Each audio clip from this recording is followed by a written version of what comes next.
What you're looking at on the screen is a spreadsheet of every single car I've reviewed so far in 2025. I'm over 40 at this point. Nissan makes up 6 of those reviews, ranging from the amazing Armada and Frontiers to the really solid Nissan Kicks. And at the bottom of the heap is the best-selling, ironically, Nissan Rogue. But when I reviewed the Murano, and I was there for the reveal, let's take a step back. This past fall, I saw Brie Larson in their Tennessee headquarters for Nissan North America. I saw Brie Larson revealed the new Murano. I was there for it. And then I, followed up with a review in February with the Murano. And this is what I had to say about it. Thank God the CVT's gone. And from the outside and the inside, it feels like a more upscale product. It feels almost like an Infiniti. Fact, like the QX50 from Infiniti could be, terminated, at least in the near term, because they don't know what they're going to do with that plant. Mexico, Infiniti is they have a lot of issues to iron out. In the meantime, the Murano, it could have just been rebadged as an Infiniti. I think people would have been okay. Just cancel the QX50, give it the Murano a little bit different styling, but Nissan didn't need the Murano. And what's crazy, guys, just like less than a year past the reveal of this new vehicle, Nissan's probably going to kill it.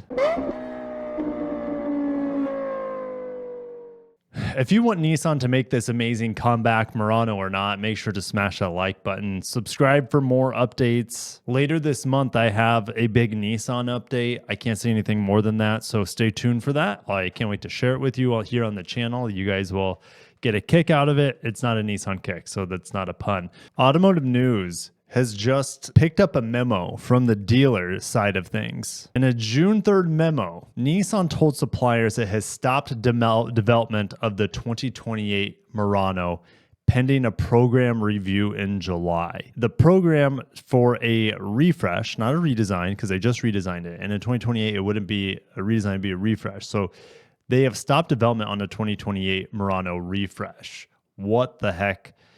This vehicle just came out and it's probably end of life already. If we go back in time, the Murano's been a huge seller for the company since the early 2000s. We're obviously on the fourth generation now. The third generation was around forever. It even had a hybrid.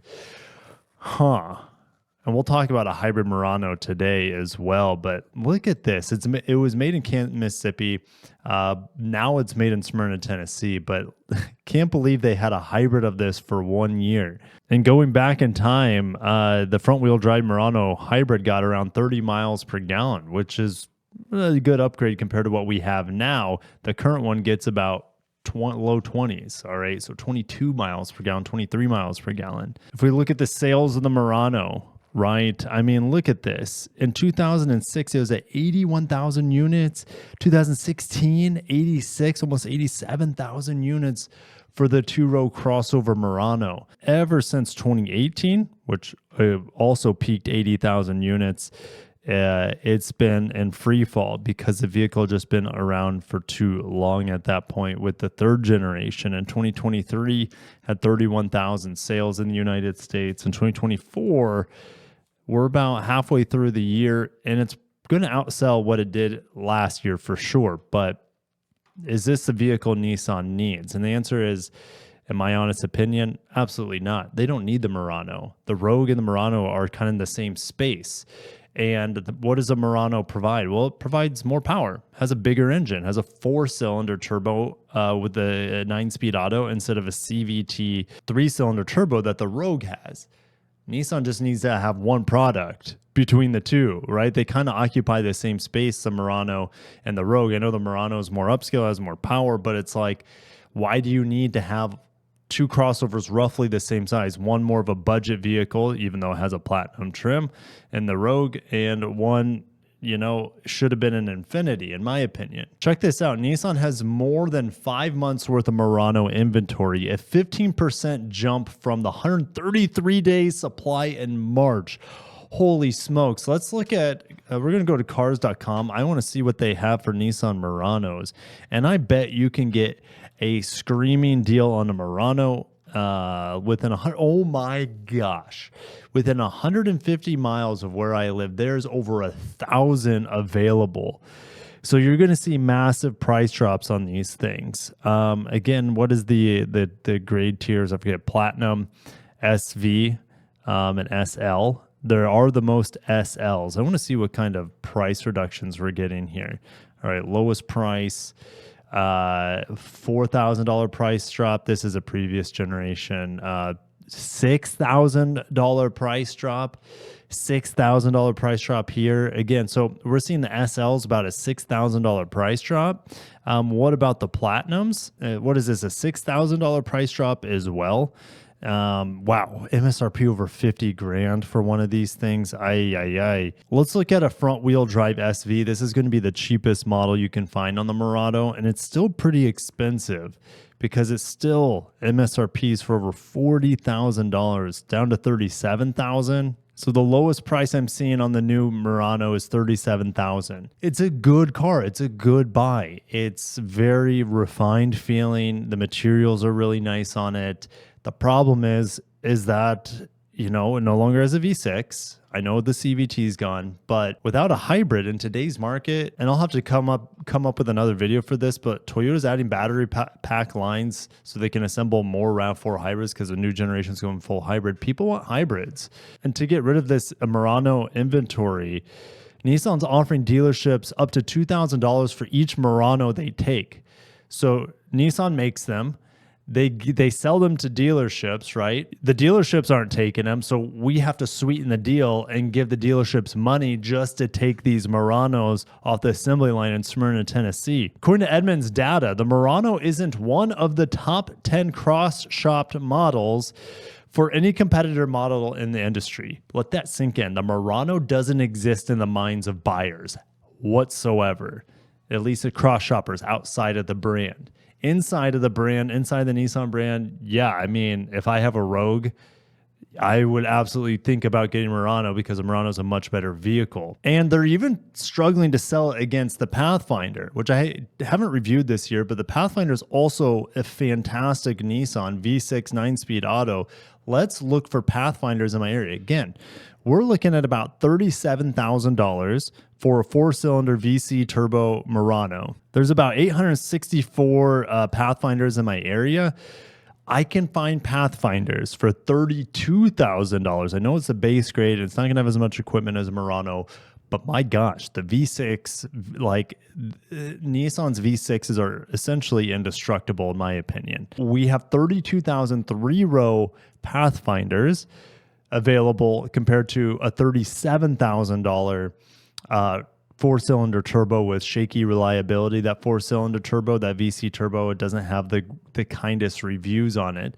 It's okay for everyday driving, but I'd probably maybe I'd lease it and then get an extended warranty if I was worried about it. But I would not have any questions about the reliability of the V6 here on the Pathfinder, which you can get in spades at $32,000, so $5,000 less than a Murano. It's bigger and has a better engine and an extra third row if you need it. So like the Pathfinder is just an insane buy right now. Only 2 segment rivals had lower sales than the Murano last year, and that's the Mazda CX-70 and the Crown Signia from Toyota. Both of those cars just launched, and the CX-70, I mean, it's essentially just a 2-row CX-90, so it's not, it's hard to compare that to anything. But the Crown Signia is always going to be low volume. It's also in a weird segment like the CX-70 and the Crown Signia. Like the Crown Signia is essentially a Lexus in the Toyota lineup. Almost. It's not quite as quiet or refined, but it's at least on a design point of view, powertrain point of view, it's pretty dang close to a Lexus, and price point's very close to a Lexus as well. So it's losing out to cars that are also in this kind of like gray area. What kind of segment is it in? What are its competitors? Why is there a CX-70? Why is there a Murano? Why do we have this Crown Signia when Lexus exists? All these questions around those 3 cars. They're all good cars, but they're all like, why does this car exist? You know what I mean? Oh man, this one's a kick to the pants for Nissan dealers and also Nissan fans like myself. Nissan initially planned to launch the current generation Murano with a V6. Let that sink in. They wanted to launch this 4th gen Murano with the V6. And here's the kicker with Nissan's e-Power hybrid, but they didn't bring that generation of e-Power to the United States, that hybrid system, because it was so bad on the highway for fuel economy. We will be getting a next-gen hybrid system, probably not for the Murano at this point, but for the Rogue and maybe some other models that will give us better highway fuel economy and finally enter into the United States market. Remember, the Murano did have a hybrid back in 2016. Nissan even considered replacing the Murano with an EV crossover, but that eventually became the Aria. They could have just killed the Murano and we have an EV Murano and not have an Aria at all, right? And the Aria is just naming. They should have just renamed the Aria the Murano, if you guys know what I mean. There's no point of having a new model when the Murano is just like, hello, I'm over here. I need some help. A redesign, great, but I lose the V6. I don't have a hybrid. And you guys need an EV. You can at least make me an EV, says the Murano. They're like, nah, we're just gonna let you wither on the vine. We'll give you redesign, but we're probably just gonna kill you off before you even get a refresh on that 4th gen redesign. And the Aria will be our new baby. They kind of wanted to break away from any sort of previous brand recognition with the Aria. And check out my walk around with the new Nissan Leaf. I can't wait to drive it, and I will drive it, I think, this summer. I've signed up for the program, so that's all I can say, I think, at this point. One of the dealers said, and excuse me, I'm losing my voice. Apparently, the dealers have said that since the Murano got so long in the tooth, so old, that customers left Nissan, who were Murano owners at one point, since nothing new came around, they just left the brand. And again, the V6 was swapped out for the VC Turbo 4-cylinder because of emission standards. That's the exact same thing that happened on the QX60, and I've heard rumors that it's going to happen to the Pathfinder soon, which if it does, the Pathfinder instantly goes from an insane buy to like a lease-only sort of vehicle. The Pathfinder right now has like 0% financing for 60 months. It's just a crazy, crazy deal. Dealers are saying that the customers perceive the new Murano's VC Turbo is underpowered and noisier. I wouldn't call it underpowered. It's just the transmission logic in there is really for like luxury. It's really slow and lethargic, but it's smooth as heck. I don't think it's underpowered whatsoever. The Rogue, underpowered 100%. And the sad thing is like this VC Turbo doesn't really get better fuel economy. Maybe one. All right, it's pretty much a wash. Now, one of the dealers also went on to say, why would you spend even more money to revive something that doesn't light up the sales floor? The Murano used to, but it's not right now. And the dealer said they should take that investment and move it elsewhere. Yeah, just make the Rogue better. The Rogue is fine. It's just that the powertrain is such a dog in it. The CVT, the 3-cylinder turbo has good torque, but like 0 top end. It's all ass and no, you know what. So it's like they need so much better of a powertrain in the Rogue. And if they can get a good hybrid with good efficiency, good performance, really good execution, the Murano is dead with a hybrid Rogue. And the Rogue is getting a redesign next year, I believe.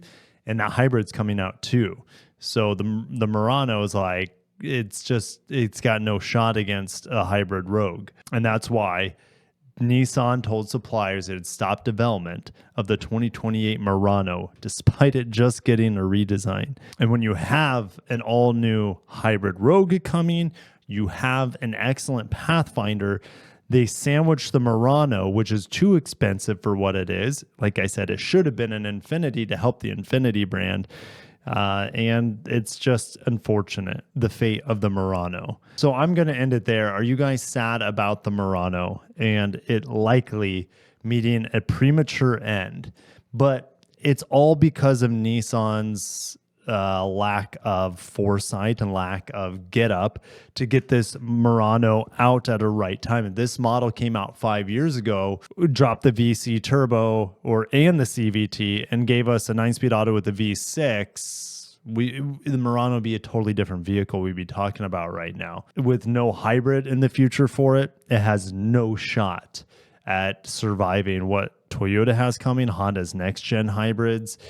And it doesn't look like, at least at this point in time, who knows with tariffs and everything, the world is so crazy. But Nissan, from what I'm hearing, only plans to make their e-hybrids or e-power hybrids in Japan for the near term. Maybe produce those hybrids powertrains in Japan and ship them over to the United States. I don't know what the update is on that. That's just what I'm hearing. So we'll see what happens with the Rogue and hybrid production here in the United States. But the Murano, it just doesn't have longevity.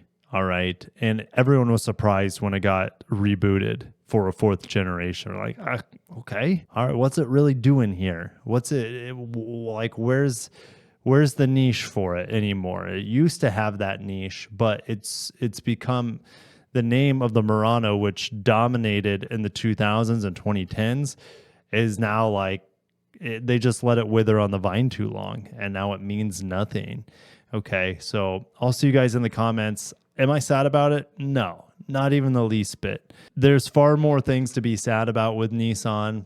You know, the death of the GTR, no e-power still in the United States, the Rogue just being so incompetent against its competition. That's really the story of Nissan right now. However, you have some incredible vehicles still in their lineup.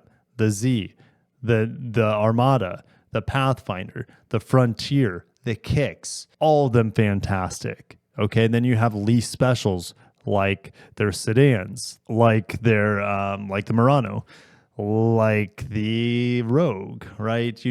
There's just so many highs and so many lows also in through the lineup. And the Murano is a good car. It's a really solid vehicle. I mean, if you want to stand out, because there's probably not that many out there. I don't know if I maybe seen one new Murano on the road, and I see new cars all the time. Heck, I even seen the new Honda Passport this week. All right, not the one I'm driving. I saw another one on the road.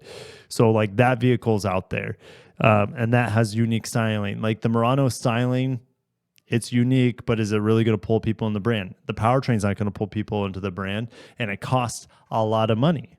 Okay, so I got to shut it down. I could talk about it for a while. Obviously, I have. It's just Nissan. They got to slim down their product stack. They have to focus what little money they have into the best products possible in the most popular segments. The Rogue needs a hell of a lot of help. And yes, we're going to plug in hybrid Rogue and a hybrid Rogue in about a year or two. So it's coming, and it will help Nissan out immensely. But if they get rid of the V6 and the Pathfinder, I'm going to raise hell. I got to shut down. Thank you guys for watching. Have a great day and peace.